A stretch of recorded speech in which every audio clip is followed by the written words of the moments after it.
खून का एक एक कतरा मेरे देश के लिए, मेरे शरीर का एक एक कतरा, मेरी जिंदगी का एक एक पल मेरे देश के लिए। मेरे देश को बचाने के लिए मैं पूरे देश में जाऊंगा दोस्तों। सुबह प्रभु का नाम लेकर अपनी रिहाई के करीब 20 घंटे बाद एक बार फिर दिल्ली के सीएम अरविंद केजरीवाल ने चुनाव मैदान में उतरते ही अपने इरादे साफ कर दिए हैं। उन्हें पता है कि T20 स्टाइल में धुआंधार खेलना ही फिलहाल उनके पास रास्ता है। एक जिताऊ पारी खेलने के इरादे से केजरीवाल ने सीधा हमला पीएम मोदी पर किया। ये लोग इंडिया गठबंधन से पूछते हैं आपका प्रधानमंत्री कौन होगा।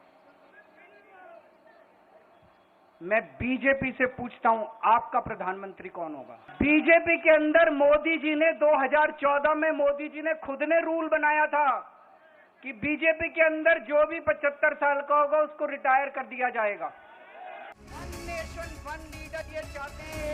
केजरीवाल ने पीएम मोदी पर वन नेशन वन लीडर के मिशन पर काम करने का इल्जाम लगाया है ताकि मुल्क में कोई और लीडर ही न रहे। सीएम केजरीवाल को चुनाव मैदान में देख इंडिया इत्तेहाद के लीडरान भी जोश में हैं।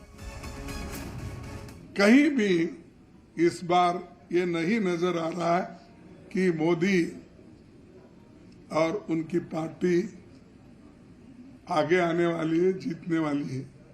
भारतीय जनता पार्टी इससे हताश हो चुकी है, निराश हो चुकी है।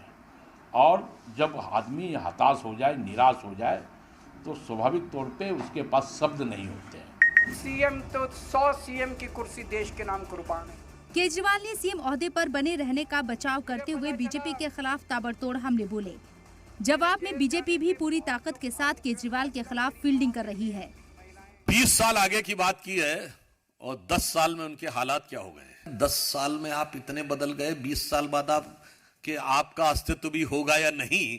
अगर होगा तो किस रंग रूप में होगा, किस साज सज्जा में होगा, उसकी तो कोई गारंटी नहीं।